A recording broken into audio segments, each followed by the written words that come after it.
Começa agora o programa que fala das possibilidades de negócios por meio das habilidades manuais. Esse é o Ateliê de Negócios e você é muito bem-vindo. Hoje nós vamos conversar com a Thaís Curita. Ela é estrategista em varejo e vai dar dicas de como o artesão pode destacar o seu empreendimento. Mas antes, nós vamos conferir a história do Estúdio Zin, empreendimento da jovem Duda Crisóstomo. Ela é artista e professora e materializou seu talento com o apoio dos pais e concretizou um empreendimento que valoriza as artes e potencializa a descoberta de novos artistas. Vamos ver? No processo que eu passei no vestibular, saí do colégio, comecei a trabalhar, eu falava que eu era professora, né? Que eu estava trabalhando na época, eu estava de estagiando para dar aula de inglês infantil. E aí, no processo que eu queria viajar sozinha, eu viajei para fazer um trabalho na Chapada dos Veadeiros. E aí o dono desse camping barra pousada virou um grande amigo e eu lembro que na época eu falei para ele, você quer meu documento de emancipação, etc. Aí ele virou para mim e falou assim, não, você tá cuidando da sua vida? Eu gostei do seu portfólio, é isso, pode vir, né? E aí eu cheguei lá e aí foi a primeira vez que alguém falou assim, não, ela é artista, ela tá responsável por isso, isso e aquilo. E aí eu falei, realmente, talvez eu seja artista. Então essa foi a virada de eu me considerar artista. E eu não gostava da internet. Então no dia que eu abri o estúdio, falei, me arrumei um problema, né? Como é que eu vou vender uma coisa que ninguém sabe quem é que tá dando aula ou o que é que eu faço, né? Tipo, não adianta eu expor o espaço. E aí foi o processo de eu entender também o meu posicionamento e também juntar isso com o espaço, né? De falar assim, eu faço isso, eu sou artista e é assim que se funciona.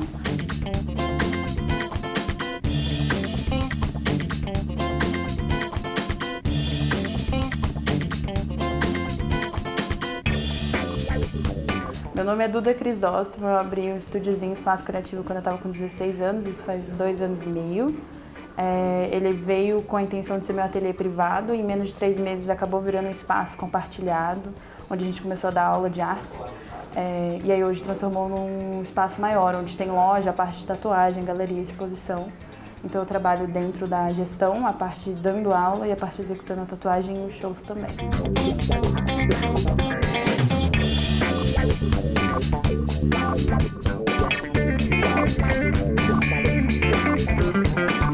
A ideia dos shows começaram quando eu decidi fazer uma exposição visual aqui, que foi uma exposição de fotografia, e dentro da ideia a gente falou, vai ter que colocar a música ao vivo.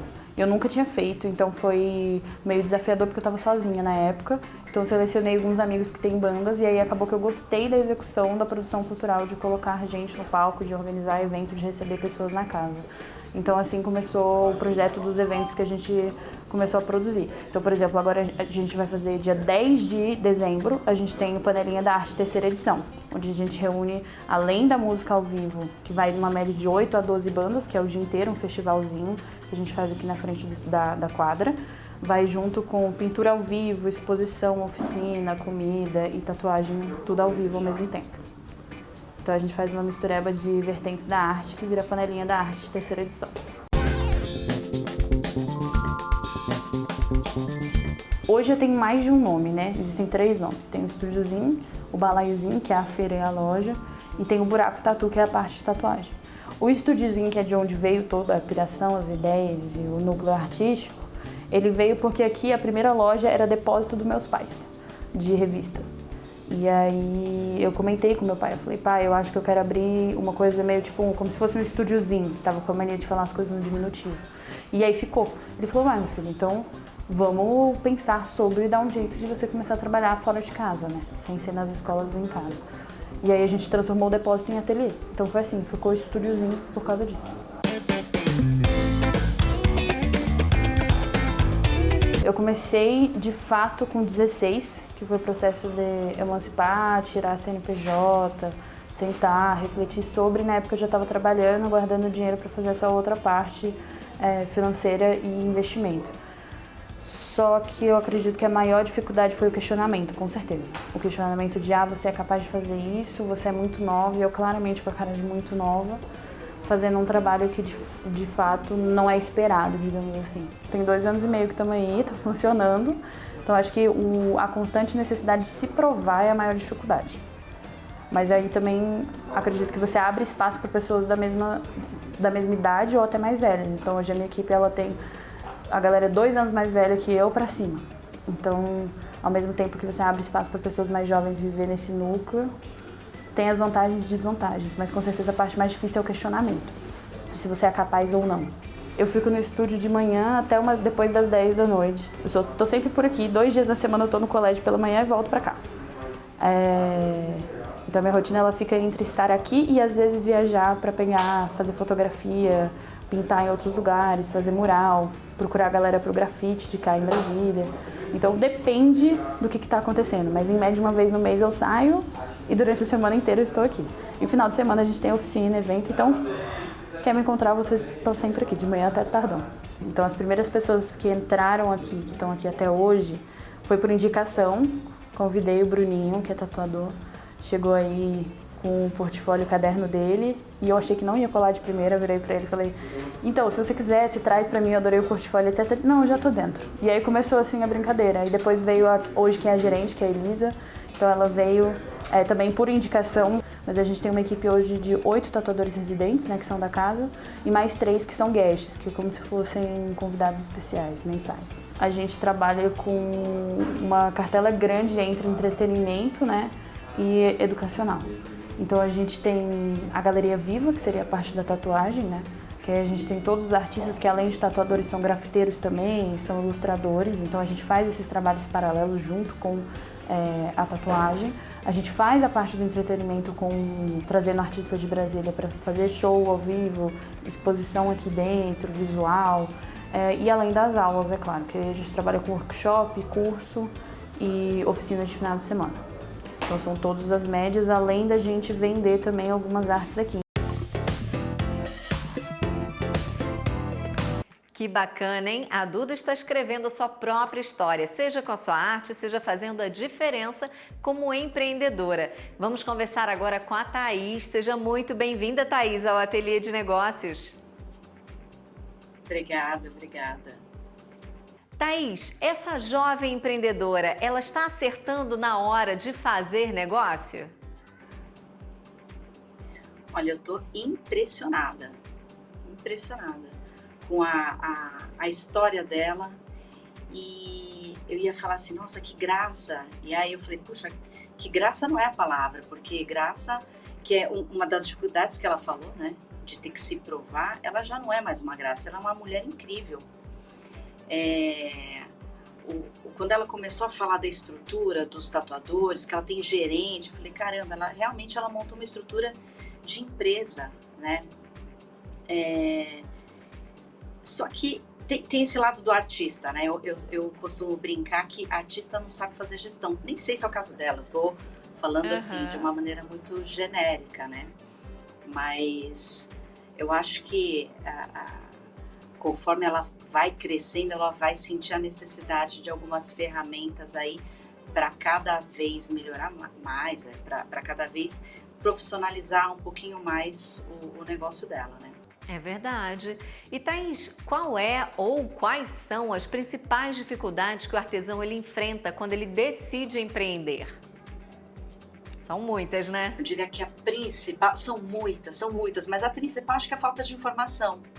É falta de saber que algumas formalidades devem acontecer.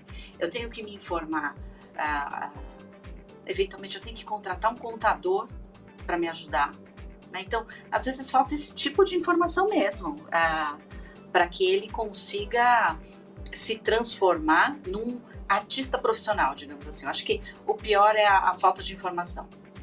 Sim, é verdade. E Thaís, a iniciativa da Duda ainda é menor de idade, de dar vazão à sua veia artística e ainda transmitir o seu conhecimento e dar espaço a talentos locais, é realmente muito interessante, né? Então, vamos ver?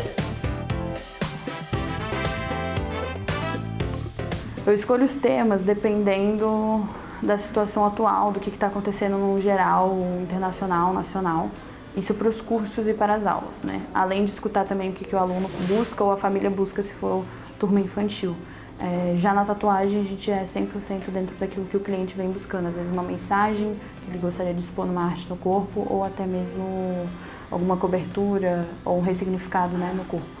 Nossa ideia é voltar com um espaço de loja colaborativa, que aí a gente tem marcas de Brasília, de roupa até incenso natural, e voltar com um espaço mais exposto de galeria, ter outros artistas sem ser a galera que trabalha aqui fisicamente durante a semana expondo. Então a gente tem alguns aqui ainda, escultura, quadro, mas a gente quer voltar a ter essa frequência de outros artistas também.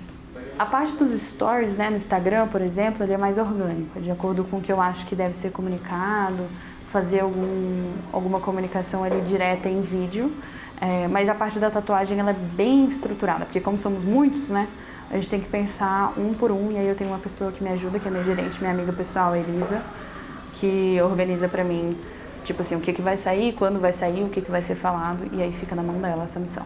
O espaço físico faz uma grande diferença. Se eu, por exemplo, vou vender um quadro meu, geralmente eles sempre querem vir ver a pessoa, então é importante a gente ter ele exposto na parede, ter um espaço físico para conversar com o cliente, então faz uma grande diferença. Ela é feita na base de tabela, cálculo, e a gente coloca muita meta, porque como a gente trabalha, querendo ou não, com autônomos, a gente tem que bater metas, né? Porque existem contas fixas e existem contas paralelas que vão acabar acontecendo.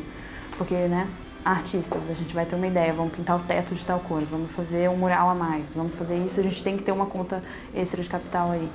Então, a nossa base ela é toda feita dentro de metas, né? Porque a gente está trabalhando com autônomos aqui.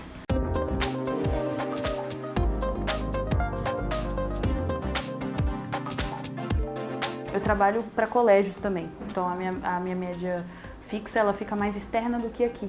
Aqui depende do mês, então, por exemplo, quando a gente faz evento naquele mês, ela gira muito mais, com mais certeza, digamos assim, né? Quando a gente faz coisas mais específicas, sai um pouco da rotina, ela roda melhor, né? Mas não existe um fixo aqui, né? Querendo ou não, é autônomo. Todos os colaboradores que trabalham aqui com a gente funcionam por meio de... Eles fazem trabalho autônomo e por meio de porcentagem. Então, eles não são funcionários, né? São mais parceiros, né? Então, a gente trabalha junto, discute junto o que a gente vai fazer. Então, não é um ateliê meu, né? É nosso. Eu acho que a gente tem uma média de cliente fixo que sempre aparece, que foi construindo uma história, né? Que vivenciou todos os processos dos primeiros eventos até hoje. A gente fez, se eu não me engano, 14 ou 13 eventos já. E a gente tem o último do ano agora, dia 10. Então, com certeza, a gente recebe muito elogio, a gente recebe muita mensagem também, agradecendo, pedindo a foto que a gente tira nos eventos, né? Dividimos as fotos com os clientes também. Então, é bem interessante ver esse feedback. A gente faz tudo pela internet e agora, no meio do ano, a gente começou a brincar com a ideia da arte de rua como forma de divulgação. Então, a gente sai nós mesmos nas ruas dos bares ou às vezes em shows que a gente frequenta e a gente leva exemplares do trabalho, ou mensagens por meio de poesia, falas em papel. Então, a divulgação ela é tanto no boca a boca quanto na internet, mas de uma forma artística também. Então, a gente está com algumas ideias agora para dezembro que a gente vai colocar em ação. Eu acho que vocês vão começar a encontrar alguns QR Codes pela cidade que vão dar algumas informações para vocês. Posso dizer isso? Mas a gente vai brincar com o conceito da arte.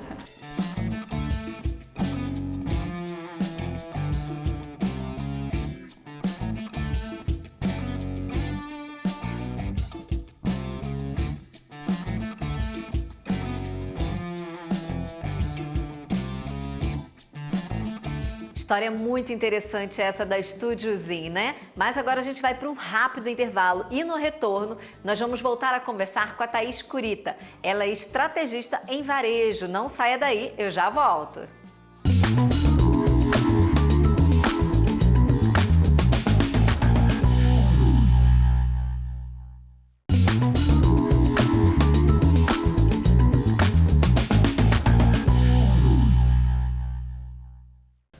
Olá, está de volta o Ateliê de Negócios, que mostra as iniciativas manuais que geram negócios de sucesso e relevância. Vamos voltar aqui a nossa conversa com a Thaís, que estava dando várias dicas e explicando melhor sobre o empreendimento do Estúdiozinho. Thaís, como a Duda ela pode dar mais relevância ao seu empreendimento? Eu acho que ela ainda tem essa certeza a cada dia que passa. E eu acho que assim, em algum momento ela vai ter que escolher entre a gestão do negócio, que pela história dela, ela ainda está muito envolvida, né? Realização de eventos, contratação de pessoal, fazer o negócio acontecer. E aí, uma vez por mês, ela sai para ser a artista que ela talvez nasceu para ser, né? Eu acredito assim, existem algumas ferramentas. Então, tem software de gestão.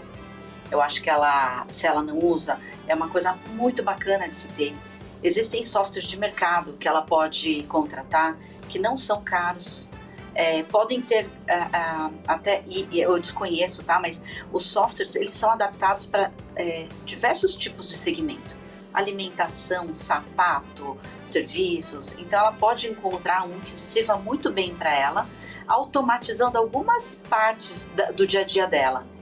E, logicamente, ela já tem uma gerente, então, delegar algumas partes mais, digamos, chatas de uma gestão, né, de uma empresa, para que ela possa dar vazão a esse lado artístico. Por quê?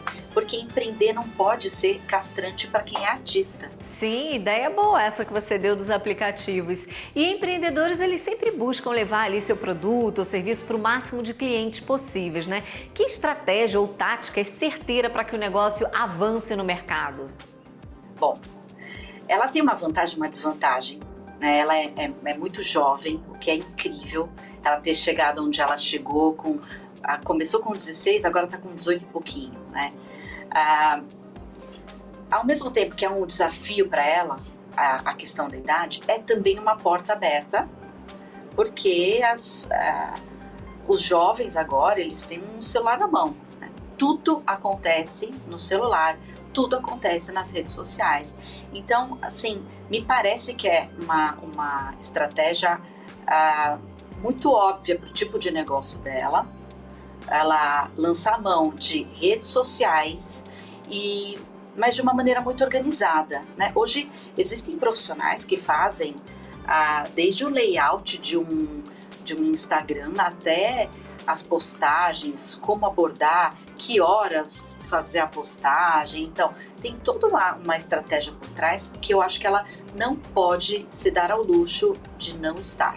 E Thaís, negócios que nascem de habilidades manuais têm ganhado mais espaço no mercado consumidor? Eu acredito que sim. Eu não saberia te dizer se foi exatamente isso, né? Mas existe um retorno um pouco um retorno às raízes, né? Eu acho que a pandemia trouxe um pouco dessa história dos talentos internos. O ócio também deve ter contribuído muito para isso. E uma questão de sustentabilidade, né? De eu favorecer os pequenos produtores ou empresas que estão no meu entorno. Eu acho que essa é uma tendência aí que vai cada vez mais tomar conta dos nossos mercados. Sim, acho que a busca, né, por produtos manuais, feitos ali artesanalmente, só tem crescido, né? É verdade. E Thaís, como capitalizar e deixar mais competitivo empreendimentos como o da Duda e de artesãs em geral? A Duda tem uma coisa muito legal, né? Que ela dá um espaço dentro da empresa dela, né, que ela falou que era o depósito dos pais, que agora é estúdiozinho. Ela dá um espaço ali para os artistas locais exporem seus produtos. Mas claro que, de novo, eu acho que hoje em dia qualquer tipo de negócio não pode se dar o luxo de estar fora das redes sociais. Eu posso ter uma tarefa de artesão, mas isso não significa que eu não possa ganhar dinheiro com isso. Isso não significa que eu não possa exportar, eventualmente, o produto que eu desenvolvo com minhas próprias mãos. Ao contrário, né, a gente tem até um reconhecimento, muitas vezes internacional, muito melhor do que a gente tem no Brasil. Então, as oportunidades lá fora também existem para quem é artesão.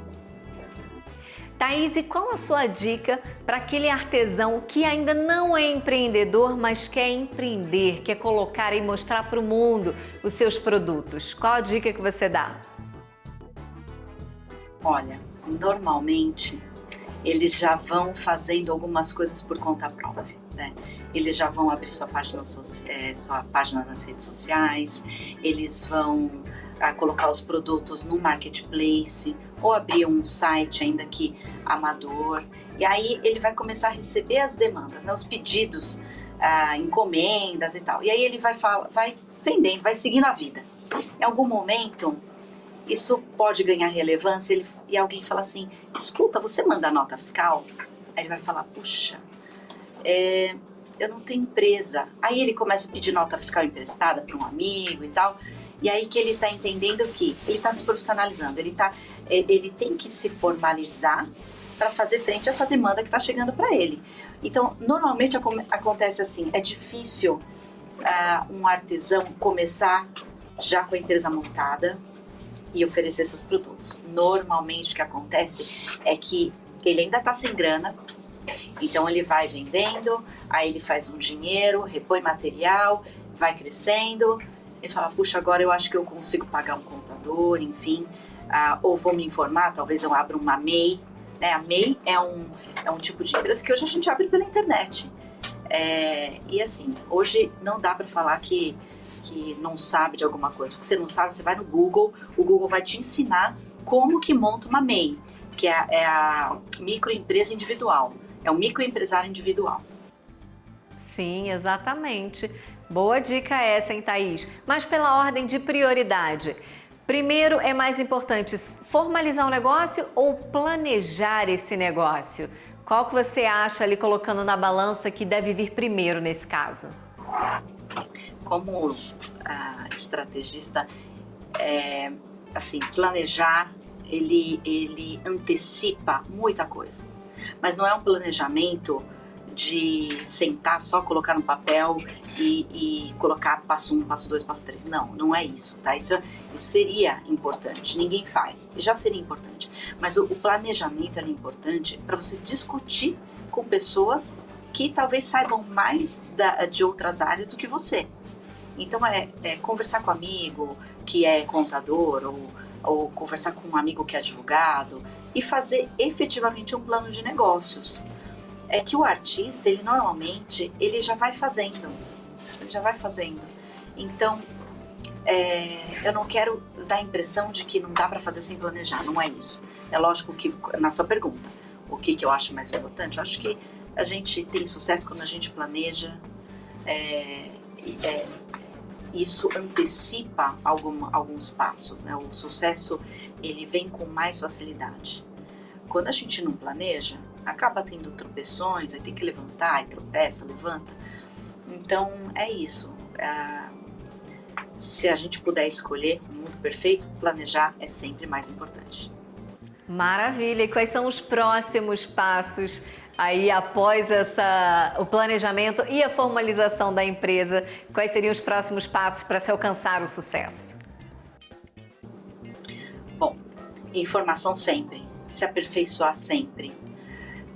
Para o artista em si, eu acho que é uma das coisas mais importantes que existem.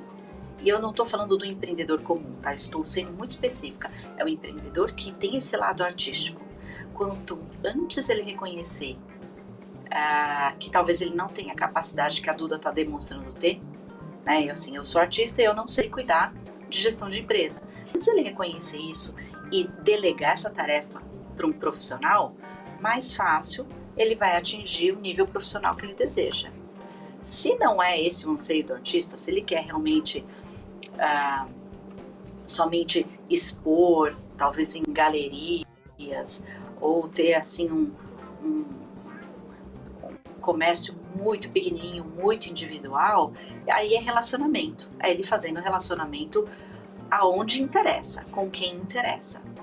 Maravilha, Thaís! Eu quero agradecer muito a sua presença aqui no canal Empreender. Obrigada pelas dicas e por esse bate-papo gostoso, viu? Obrigada! Eu que agradeço e fico aí à disposição. A jovem talentosa Duda encontrou cedo sua veia empreendedora e está conseguindo aí aliar sua arte com o negócio e acaba sendo uma inspiração para outros jovens também de sua idade. O Ateliê de Negócios fica por aqui, mas eu te convido a acompanhar a programação do canal Empreender nas redes sociais e no YouTube. Porque você já sabe, né? Assistir já é um bom negócio. Eu te espero no próximo Ateliê de Negócios. Até lá!